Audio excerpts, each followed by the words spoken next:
Dädem Gorkut Döwhe goja ogly däli dumrul boyuny beýan eder.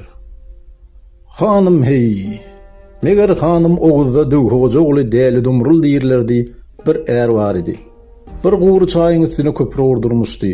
Geçenden 30 çaqçalardy, geçmeyenden ura 40 aqçalardy. Muny üçin beýderdi? Onun üçin ki menden däli, menden güýçli är wamydyr? Ki çyksa menimle söwüşde diýirdi. Meniň ärligim, bahadyrlygym, çalatynlygym, yigitligim Ruma Şama gide çawlana diýirdi. Meger bir gün köprüsiniň ýamajyna bir bölek owa gonmuş idi. Ol owada bir ýagşy yigit hassa düşmüş idi. Allah emrile ol yigit öldü. Kimi ogul diýip, kimi gardaş diýip aglady. Ol yigit üstüme käm qara hasrat doldy. Näge handan däli dumrul çapar ýetdi. Aydar, mere akmaklar, ne ağlarsız, menin köprüyüm ýanyna bu qowgan edir, ne pygan edersiz diýdi. Aýtdylar, hanım bir ýagşy ýigidimi dölli, oňa ağlarsız diýdi. Däli dumurlaýdyr, mere ýigidiňizi kim öldürdi? Aýtdylar, walla beg ýigit Allah Taala'dan buyruk boldy. Alganatly Izrail ol ýigidiň janyny aldy. Däli dumurlaýdyr. Mere Izrail diýdiňiz nekisidir kim adamyň janyny aldy? Ya Kadir Allah birligiň barlygyň hak üçin Izrail meniň gözüme görkezgül. Söwüşeýin, çekseýin, diýreseýin. Ýagşy ýigidiň janyny oturaýyn. Bir dahy ýagşy ýigidiň janyny almasyn diýdi. Gaýtdy döndü däli dumrul öýüne geldi. Hak Taalaýa dumrulyň bu sözi hoş gelmedi. Bak, mere däli akmak meniň birligim bilmez, birligime şükür kılmaz. Meniň uly dergähimne geder menlik eýleýe diýdi. Izrail'e buyruk eýledi kim? Ya Izrail, bar ol dahy däli tentegin gözüne görüngül, meňzini saralt kıl diýdi. Janyny hyrlat kıl algyl diýdi.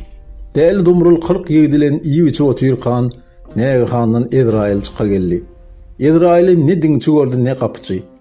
Däli dumrulyň görer gözü görmez boldy, tutar elleri tutmaz boldy. Dünýä älim däli dumrulyň gözüne garanky boldy. Gyýgyryp däli dumrul soýlar, görelim hanım ne soýlar. Aydar, mere ne haýwatly goja sen, kapçylar seni görmedi, diňçi seni duýmady. Meniň görer gözlerim görmez boldy, tutar elim tutmaz boldy. Altyn bulgurum elimden ýere düşdi, agzymyň içi buz gibi, sünklerim duz gibi boldy. Mere saqqalçygy aqça goja, gözje gazy çöňe goja. Mere ne haýwatly goja sen diýgil maňa. Qadam belam tokunur bugün saňa diýdi.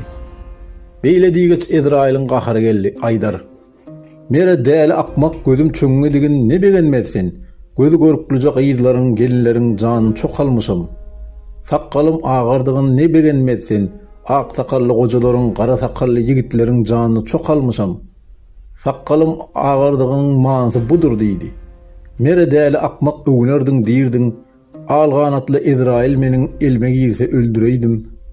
Ýagşy ýigidiň janyny onuň elinden goturaýdym diýirdiň. Imni mere däli geldim ki seniň janyny alam, berermisin? Ýogsa meniňle jeňme edersen diýdi. Däli dumurlaýdyr. Mere alganatly Izrail senmisin? Hawa menem diýdi. Bu ýagşy ýigitliň janyny sen mi alarsen diýdi. Hawa men alarym. Däli dumurlaýdyr. Mere kapçylar kapyny gawaň. Mere Izrail, men seni giň ýerde isterdim, dar ýerde oňa delme girdiň bolamy diýdi. Men seni öldüreýin, ýagşy ýigidiň janyny oturaýyn diýdi. Qara gylyjyn zirdi elini aldy. Izrail çalmagy hemle kıldy. Izrail bir gögörçün molly penjereden uçdy gitdi. Adamlar evreni däli dumrul elin eline çaldy, qah güldi. Aydar, ýigitlerim, Izrail'in gözüni eýle gorkutdym ki, giň apyny goýdy, dar bajadan gaçdy. Çünkü meniň elimden gögörçün gibi kuş bolly uçdy. Mere men onu goýmaýam, laçyna aldyrmaýynça diýdi. Turdu atyna minni, tuğuny eline aldy, ardyna düşdi. Bir iki gögörçün öldürdi. Döndü öýüne gele ýörerken Izrail atynyň gözüne göründi. At urkdy, däli dumrul götürdi, ýer urdy. Qara başy sarsdy, ejidi galy. Ak gögüsiniň üstüne Izrail basyp gondy. Bayağı mırladı, inni hırlamağa başladı. Aydar, mere Izrail aman, Tanrı'nın birligine yoktur güman. Men seni beýle bilmez edim, oğurlayın can aldığın duymaz edim. Dökülmesi büyük bizim dağlarımız olur, o dağlarımızın başında bağlarımız olur. Ol bağların qara salqımlı üzümüm olur. Ol üzümü sıkarlar, az şerabı olur. Az şeraptan içen esirip olur. Şeraplidim, duymadım, ne söyledim bilmedim. Beglige iyirmedim, yigitlige doymadım, canım alma Ezrail medet dedi. Ezrail aydar, mere däli akmak maňa ne ýalbarar sen? Allah Taala ýalbar, meniň elimde ne var? Men daha bir yumuş oglanyam neydi? Däl dumurlaydar. Ya pes can veren can alan Allah Taala mıdır? Belli odur dedi. Dön Ezrail'a. Sen ne eylemeklikdesin? Sen aradan çıkkıl, men Allah Taala ile habarlaşayın dedi. Däl dumrul bu yerde soýlamış göreliyim hanım ne soýlamış. Aydar. Yüjolardan yüjesen kimse bilmedi nice sen görkli Tanrı. Nice cahiller seni gökte arar, yerde ister. Sen hut müminlerin köngülüne sen. Daim duran jebbar Tanrı, baka galan settar Tanrı. Meniň canım alar bolsaň sen algyl, Ezrail'e almağa goýmagyllydy. Allah Taala'ya däl dumruluň bu yerde sözi hoş geldi. Ezrail'e nida eyledi. Kim üçün däl akmak meniň birligim billi, birligime şükür kılly. Ya Ezrail, däl dumruluň can yerine can tap, onuň jany azat bolsun. Ezrail aydar, mere däl dumrul Allah Taala'nyň emri beýle bolly kim däl dumrul can yerine can tapsyn, onuň jany azat bolsun diýdi. Däl dumrul aydar, men nice can tapaýyn? Meger bir koca babam, bir qarry enem bar. Gel gideliň ikisinden biri bolay ki janyny mere algyl. Meniň janym goýullydy. Däl dumrul sürdi babasynyň ýanyna geldi. Babasynyň elini öpüp soýlamış göreliyim hanım ne soýlamış. Aydar. Ak sakally izzatlyym janym baba. Bilermisin näler boldy? Küpür söz söýledim, hak Taala'a hoş gelmedi. Gög üstünden al ganatly Ezrail'e emreýledi, uçup geldi. Akça meniň gögüsime basyp gondy.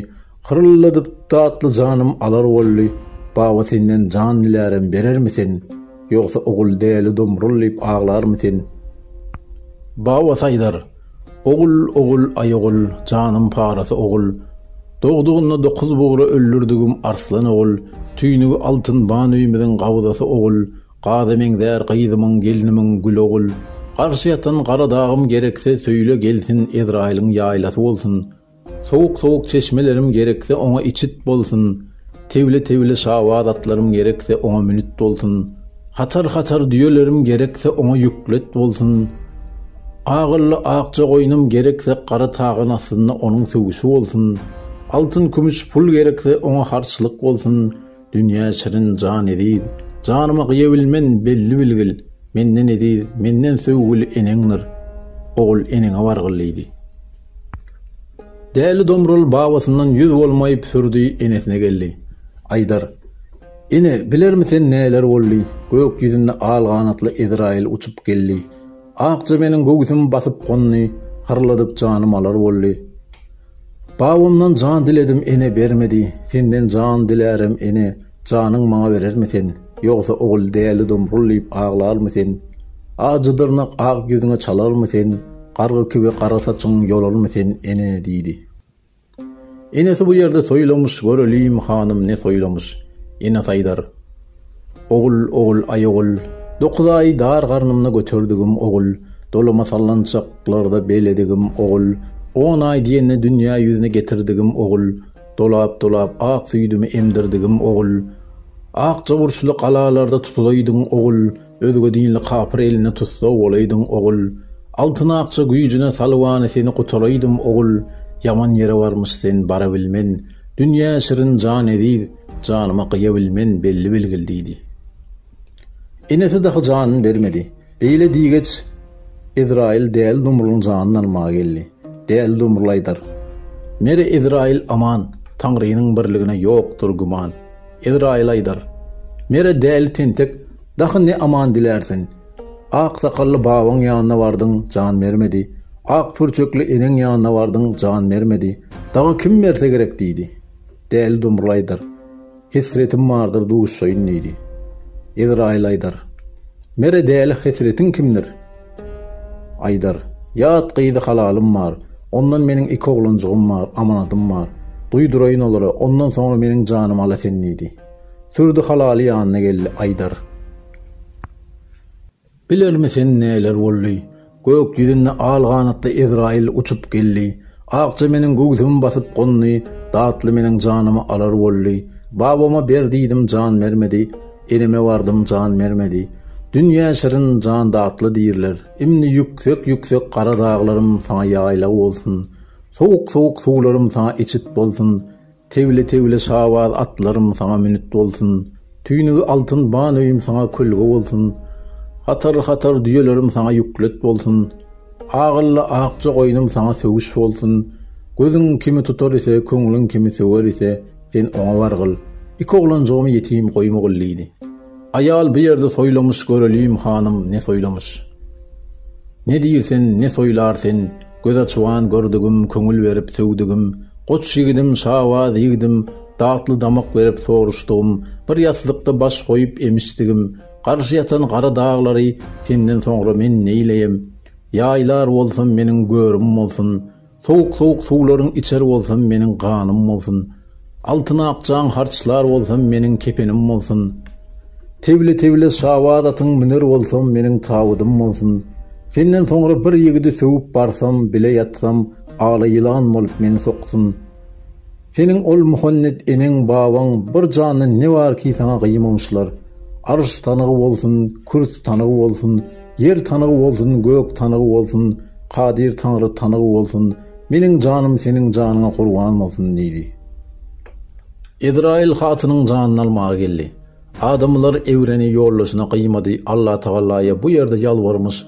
Göreliyim nice yalvarmış. Aydar. Yücelerden yüce sen kimse bilmez nice sen görüklü Tanrı. Çok cahiller seni gökte arar yerde ister.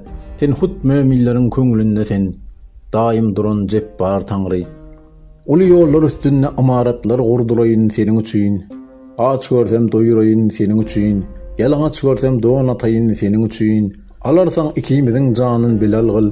Koyursan ikimizin canın bile koygul. Keremi çok kadir Tanrı deydi. Hak Teala'ya değerli domrulun sözü hoş geldi. İsrail'e emreyledi. Değerli domrulun atasının enesinin canını al. Ol iki halala 140 yıl ömür verdim deydi. İsrail dahi babasının enesinin destine canını aldı. Değerli domrul 140 yıl yollaşıyla yaşadı. Dädem Morkut geliwan boy boylady, soy soylady. Bu boy değerli domrulun olsun, menden sonra alpodonlar söylesin, ağını açık jomart erenler dinlesin deydi. Yom mereyin hanım. Yerli kara dağların yıkılmasın, kölgölce qavagacın kesilmesin, dolu vakan görklü suğun guğramasın, kadir Tanrı seni namardı mesaj etmesin, ağanыңna 5 kelime dua kıllık kavul olsun, yığıştırsın, düyrüştürsün günäňizi, adı görklü Muhammed'e bağışlasın. Hanım hey.